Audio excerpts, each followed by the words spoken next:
아브라함이 하나님을 믿음에 그것을 그에게 의로 정하셨다 함과 같으니라. 아멘. 다시 한번 오늘 학습과 또 입교, 세례를 받으신 분 진심으로 주님의 이름으로 축하드립니다. 여러분은 이제 신앙을 고백한 분들이에요. 신자라는 뜻입니다. 신자라는 뜻은 교회 다니는 사람, 이게 신자가 아니라 말뜻 그대로를 풀이하면 믿는 사람. 옆에 분에게 나는 신자입니다 하고 한번 이야기해 보세요. 나는 신자입니다. 나는 신자입니다. 나는 지금 교회를 다니고 있어요. 이게 신자가 아니라 나는 정말 믿는 사람입니다 라는 뜻이에요. 제가 어릴 적 몇 살인지도 정확하게 기억은 나지 않습니다만 머리털 나고 처음으로 오뚜기를 본 적이 있습니다. 여러분 오뚜기가 뭔지 다 아시죠? 그때 너무너무 신선했습니다. 그게 너무너무 재미있었고 신기했습니다. 충격적이었어요. 왜냐하니까 넘어뜨렸는데 또 일어나서 오뚝 서는 거예요. 이 목사 참 별나다. 별것 가지고 다 논란해 싶지만 여러분 그런 장난감이 없어요. 근데 너무 그게 신기했습니다. 근데 어릴 때는 왜 그 장난감이, 그 오뚜기가 왜 그렇게 되는지는 몰랐습니다. 근데 왜 오뚜기가 넘어져도 다시 일어나고 흔들려도 다시 이렇게 제자리를 잡는지 여러분 다 아시죠? 그 중심에 뭐가 들어있기 때문에 그래요. 뭐 쇠가 들어있든지 아무튼 무거운 중요한 무게추가 그 오뚜기의 중심에 딱 보이지는 않지만 딱 하고 자리 잡고 있으니까 그 오뚜기가 흔들려도 제자리로 찾아 돌아옵니다. 여러분 신자, 오늘 앞에 계신 세례 받으신 분, 학습 받은 분, 입교하신 이 모든 분들은 이제 신자인 것을 공적으로 고백하셨습니다. 이제 여러분이 문답에서 대답한 것처럼, 방금 대답하신 것처럼 그리스도를 믿는 그 믿음으로 살겠습니다. 내 안에 이 믿음이 분명합니다 라고 답을 하셔서 이제는 여러분이 공적으로 고백하고 이제 교인으로 받아들여진 겁니다. 근데 말입니다, 사도 바울 이야기로 갈라디아서로 돌아가면 이 갈라디아 교인들은 그렇지를 못했어요. 퇴행하고 퇴보했습니다. 여러분 상상력을 한번 동원해 보십시오. 여러분 자녀가 이제 초등학교를 졸업하고 중학교를 들어가야 하는데 중학교 입학식을 앞두고 이 애가 나 다시 유치원 들어갈래요. 그렇게 한다면 어쩌시겠어요? 중학교 가면 수업도 늘어야 되죠. 일찍 가야 되죠. 교복도 입어야 되죠. 뭐 여러 가지 귀찮고 또 걱정이 되니까 나는 그냥 일찍 갔다 일찍 들어오는 유치원 갈래요. 다시 유치원으로 재입학하려고 한다면 엄마 아빠의 심정이 어떻겠습니까? 내 일 아니라고 쫙 쳐다보고 계시는데 정말 기가 막힌 것 아니겠어요? 지금 사도 바울이 지금 맞닥뜨리고 있는 상황, 이 갈라디아 교인들이 보여주고 있는 모습이 바로 그겁니다. 복음으로 예수 그리스도의 은혜로 구원을 얻는 놀라운 복음의 은혜를 입었음에도 불구하고 다시 율법을 지킴으로 구원을 얻는다라는 가르침에 혼란스러워하고 되돌아가려고 하는 모습을 보였습니다. 바울이 그게 아니다라고 다시금 여러분 중심에 믿음이라는 가장 소중한 것을 붙들어야 된다라고 지금 편지하고 있는 중에 있습니다. 오늘 본문의 말씀을 보겠습니다. 6절 말씀만 다시 띄워주시고 같이 한 번 더 한 목소리로 읽습니다. 아브라함이 하나님을 믿음에 그것을 그에게 의로 정하셨다 함과 같으니라. 함과 같다라는 것은 이 아브라함이 하나님을 믿음에 이것을 그의 의로 여기셨다라는 사건이 있었다라는 겁니다. 이걸 기억해야 된다라고 지금 설명하고 있는 겁니다. 여러분, 아브라함 이야기 돌아가 봅시다. 창세기에 등장하는 인물입니다. 성경에서 가장 중요한 인물 중에 한 사람을 꼽으라면 아브라함입니다. 왜냐하니까 아브라함을 믿음의 조상이라고 부르거든요. 바울은 이 아브라함이 예를 들어서 우리가 구원받는 것이 율법의 행위가 아니라 믿음으로만 구원 얻는다라는 것을 거듭 깨우쳐 줍니다. 6절 말씀은 사실 창세기 15장 6절 말씀을 그대로 인용한 거예요. 창세기 15장 이야기로 되돌아가 보면 아브라함이 자손이 하나도 없이 99세까지 혼자 살았어요.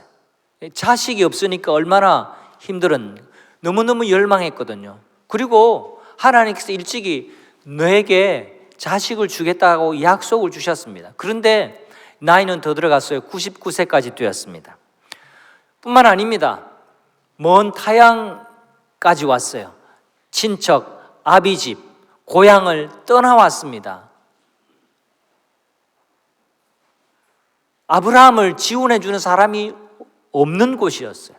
그래서 그곳에서 아브라함을 넘어뜨리려고 하고 약탈해 가려고 하는 사람들과 전쟁을 치르는 일까지 있었습니다. 이런 불안하고 어려운 시기를 겪다 보니까 아브라함이 이렇게 말해요. 하나님, 제게 자녀를 주시겠다고 약속은 하셨지만 자녀는 없고 그냥 하나님 어릴 적부터 내 집에서 길리운 우리 영민하고 충성스러운 내 종 엘리에셀이나 내 상속자로 삼아야겠습니다. 하나님, 이제 더 이상 제게 신경 안 쓰셔도 될 것 같아요. 부담 내려놓으세요. 이렇게 말하고 있는 겁니다. 이때 하나님이 말씀하셨어요. 아브라함, 아니야. 내가 분명히 말했지. 네 몸에서 날 자라야만 상속자가 될 거야. 그리고 아브라함을 데리고 나가십니다. 아브라함, 여기 무별이 보이니? 이 무별을 보여주시면서 너의 자손이 이 무별과 같이 많아질 거야, 아브라함. 이렇게 말씀해 주셨어요. 그 다음 중요합니다. 그 다음이 오늘 읽었던 이 구절이에요. 창세기 15장 6절 다 같이 읽어봅니다. 아브라함이 여호와를 믿으니 여호와께서 이를 그의 의로 여기시고. 아브라함이 하나님의 말씀을 믿었어요. 그리고 그 믿음을 하나님이 의롭다고 해주셨습니다. 여러분, 율법이 아닙니다.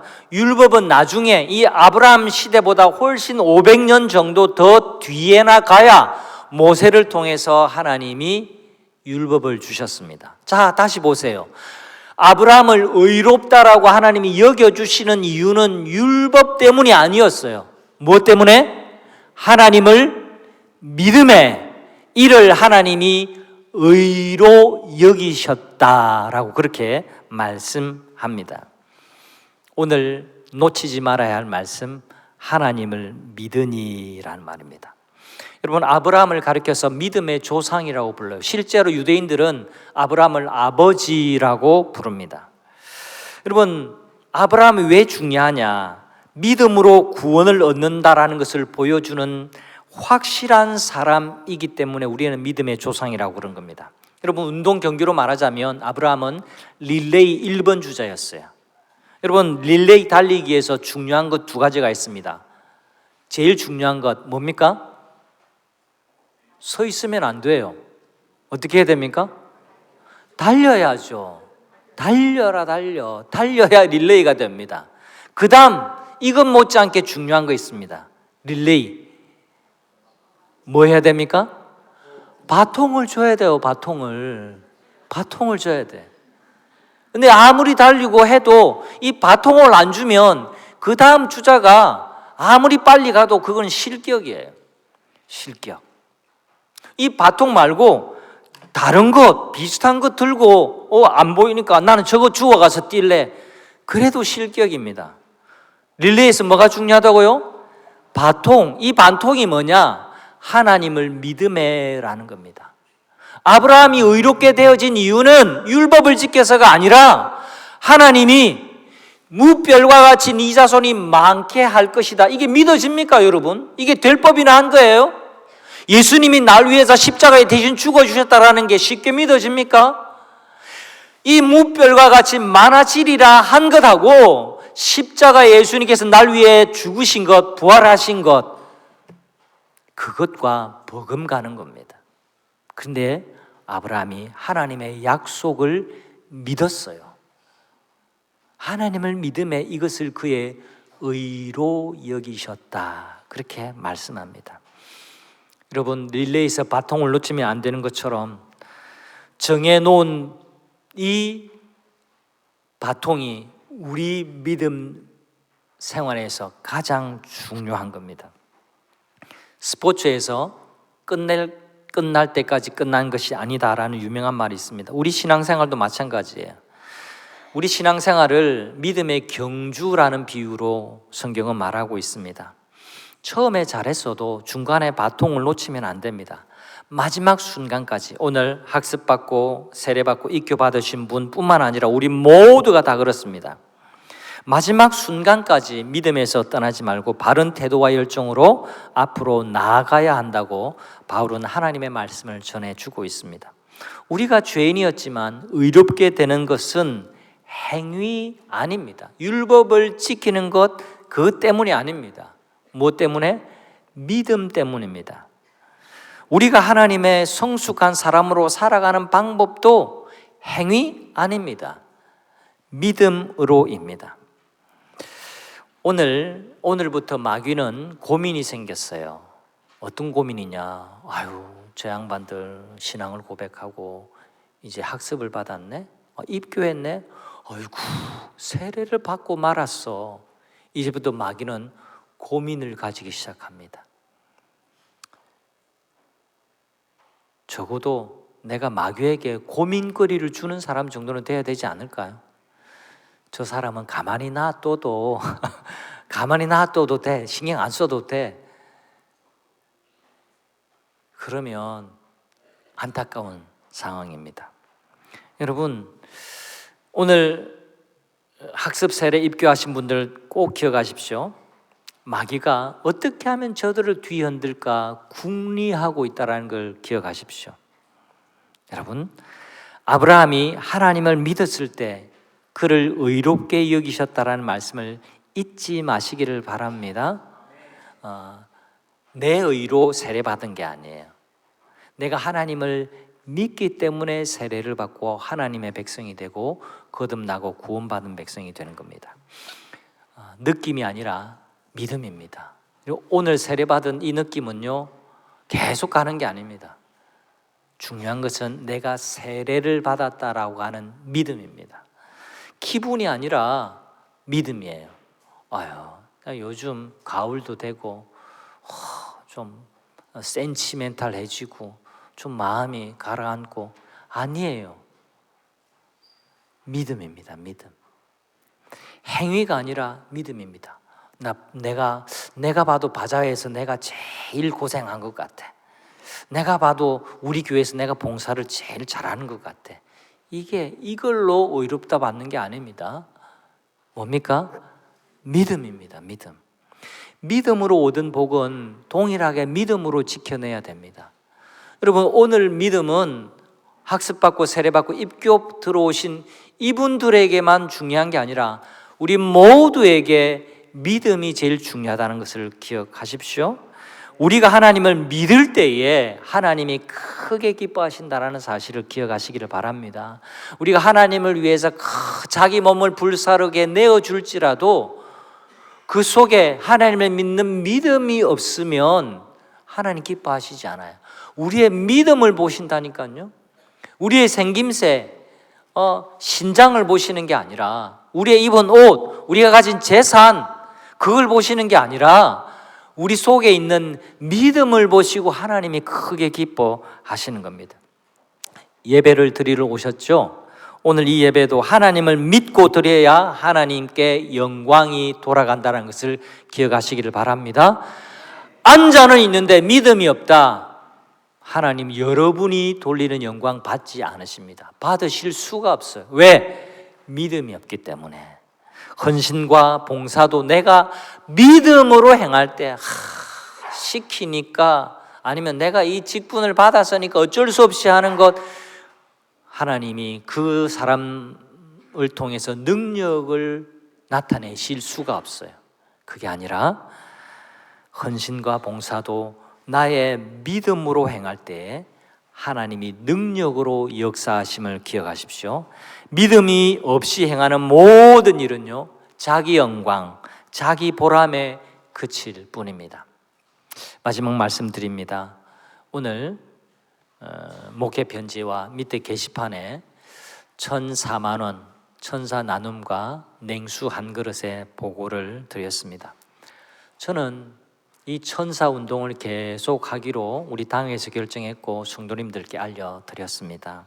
우리 교회 결정이 하나님의 기뻐하시는 뜻을 따르는 것이라고 믿습니다. 믿을 때에 구원의 복을 얻는 것은 하나님이 정하신 복음의 원리입니다. 우리가 이걸 믿고 천사 운동을 할 때 하고 그냥 믿음 없이 그냥 하니까, 시키니까 하고, 하니까 따라하고, 그것과는 완전히 다른 결과를 가져온다는 것을 기억하시길 바랍니다. 이 천사 나눔, 냉수 한 그릇, 이것이 하나님이 기뻐하시는 일이라는 믿음으로 행할 때에 우리가 드리는 작은 냉수 한 그릇, 이것을 통해서 놀라운 역사가 나타나게 될 줄 믿으시기를 바랍니다. 믿을 때에 하나님의 은혜와 능력을 누리게 하십니다. 이것이 복음의 원리입니다. 믿을 때에, 내가 믿을 때에 하나님의 은혜가 드러나고 능력이 나타난다. 기억하십시오. 오늘도 믿음으로 살아가시고 맞이하는 한 주간도 믿음으로 모든 일을 행하는 여러분들 되시기를 바랍니다. 의인은 믿음으로 사는 겁니다. 이 복음의 원리가 성도님들의 모든 삶에 더 풍성하게 펼쳐지기를 주님의 이름으로 축원합니다. 다 함께 자리에 일어나시고 이 믿음 더욱 굳세라, 우리 다 같이 찬양 드리며 하나님께 영광을 돌립니다.